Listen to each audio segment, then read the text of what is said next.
Hello friends, ব্রামিকাস কিচেনে আপনাদের স্বাগত। আজকে আমি আবার একটা নতুন রেসিপি নিয়ে এসে হাজির হয়েছি। আশা করছি এটা আপনাদের খুবই ভালো লাগবে। এই রেসিপিটা গরম ভাতের সাথে অত্যন্ত সুস্বাদু এবং এটা দিয়েই এক থালা গরম ভাত খাওয়া যাবে। রেসিপিটা তৈরি করতে আমাদের লাগছে দুটো বড় বড় ঝিঙে, এবং ঝিঙেগুলোকে এইভাবে কেটে নিতে হবে। আঁচটাকে এইভাবে ছাড়িয়ে তারপরে এটা টুকরো করে নিতে হবে।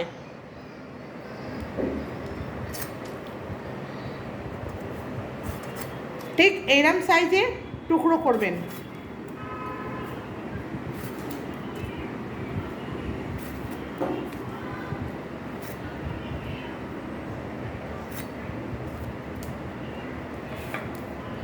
এবং এইভাবে ঠিক এটাকে পিস করে নিতে হবে, যাতে এটা ভালোভাবে ভাজা যায় এবং সিদ্ধ হয়ে যায়। এটা ঠিক অনেকটা ঝাড়ুর মতো দেখতে লাগবে। এইভাবে এটাকে টুকরো টুকরো টুকরো টুকরো করে, যাতে একদম ছেড়েও না যায় সেইভাবে কাটতে হবে। এটা ঠিক অনেকটা ঝাড়ুর মতো দেখতে লাগবে, ঠিক এই রকম, ঠিক ঘর ঝাড় দেওয়া ঝাড়ুর মতো এইভাবে কাটবেন, যাতে পিছনটা ছেড়ে না যায়। আমি কিন্তু এইভাবেই কেটে নিয়েছি, আপনারাও এইভাবে কাটবেন। এবার এটাকে হালকা হাতে করে জল দিয়ে পরিষ্কার করে ধুয়ে নেবো হালকা হালকাভাবে। গ্যাস অন করে গ্যাসের উপরে বাটিটা বসিয়ে অল্প একটু নুন দিয়ে 10 থেকে 20 সেকেন্ডের মতো একটু ভাপিয়ে নেব।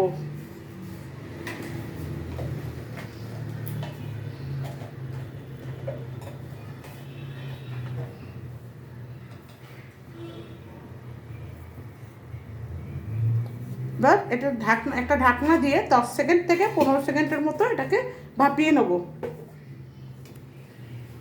10 সেকেন্ড যতক্ষণ সেদ্ধ হচ্ছে ভাপিয়ে নিচ্ছি, ততক্ষণের মধ্যে 4-5 টেবিল স্পুন বেসন, ক্রিস্পি হওয়ার জন্য হাফ চামচের মতো কর্নফ্লাওয়ার, স্বাদ মতো নুন, হাফ চামচ হলুদের গুঁড়ো আর 1/4 কালো জিরে, সব ইনগ্রিডিয়েন্টসগুলো মিশিয়ে আর একটু স্বাদের জন্য চিনি অ্যাড করে এগুলো সব একসাথে মিশিয়ে একটা ব্যাটার তৈরি করব জল দিয়ে। 10 সেকেন্ড পর আমি গ্যাসের ওভেনটা বন্ধ করে দিলাম। বন্ধ করে এবার এটাকে আবার ঢেকে রেখে দিলাম। এবার এটা অল্প অল্প জল দিয়ে একটা মোটা ব্যাটার তৈরি করে নিতে হবে। ব্যাটারটা এমন তৈরি করবেন যাতে একদম পাতলাও না হয়, আবার একদম মোটাও না হয়, যাতে ঝিঙেগুলোর গায়ে একটু লেগে লেগে থাকে। ব্যাটারটা ভালোভাবে ফাটিয়ে নেবেন। ভালো করে ফেটিয়ে নিলে সেটা আরও বেশি ক্রিপসি হয়।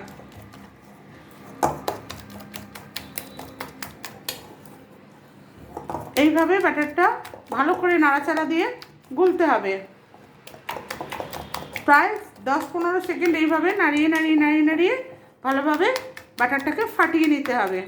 ফেটিয়ে নেওয়ার পর 5 সেকেন্ডের মতো ওটা রেখে দেবেন। তো গরম জলটা ঝরিয়ে নিয়ে এটাকে কিছুক্ষণের জন্য ঠান্ডা হতে দিতে হবে। 5 মিনিট ঠান্ডা হওয়ার পর এবার হাতের তালুতে রেখে হালকা হালকাভাবে জলগুলো ঝরিয়ে নেবেন, যাতে এমনভাবে চাপ দেবেন যাতে ওটা ভেঙে না যায়, ঝিঙেগুলো যেন ভেঙে না যায়। এবার ওভেনটাকে জ্বালিয়ে নিয়ে এবার ওতে একটা কড়াই বসিয়ে দিলাম। কড়াই গরম হয়ে গেলে ওতে সামান্য ভাজার মতো করে সাদা তেল অ্যাড করে দেবেন। এটা সর্ষের তেলেও ভাজা যায়, তবে সাদা তেলে ভাজলে বেশি ভালো হয়। এবার তেল গরম হয়ে গেলে তেল গরম হয়ে গেছে কি না সেটা দেখার জন্য একটুখানি ব্যাটার ওর মধ্যে দিয়ে দেখে নেব।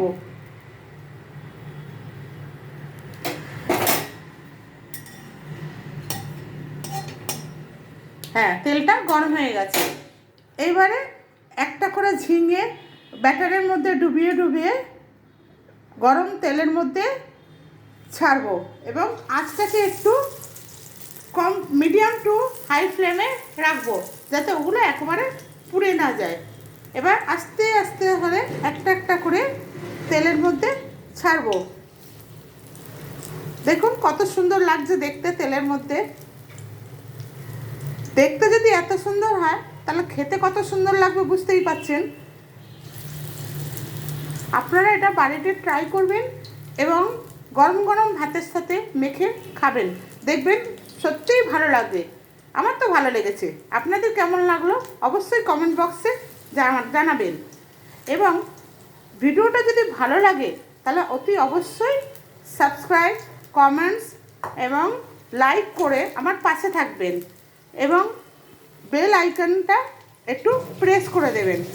এবার দেখুন এটা হালকা হালকাভাবে উল্টাতে হবে।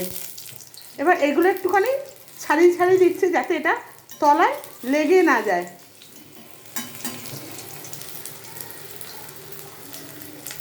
হালকা হালকাভাবে ছাড়িয়ে দিচ্ছি।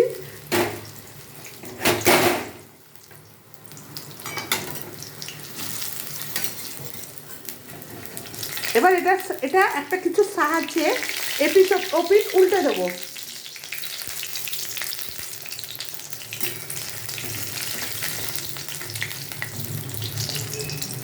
এক পিঠটা আমার হয়ে গেছে, আর এক পিঠটা উল্টে উল্টে ভালো করে ভাজবো।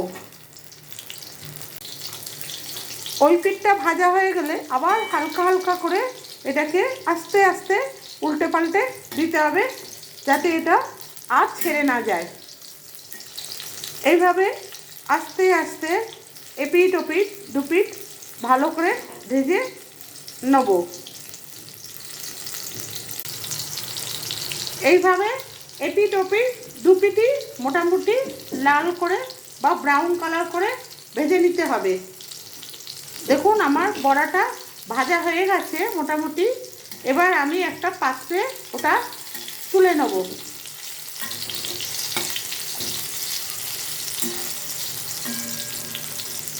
এবার একটা পাত্রে তুলে নেব।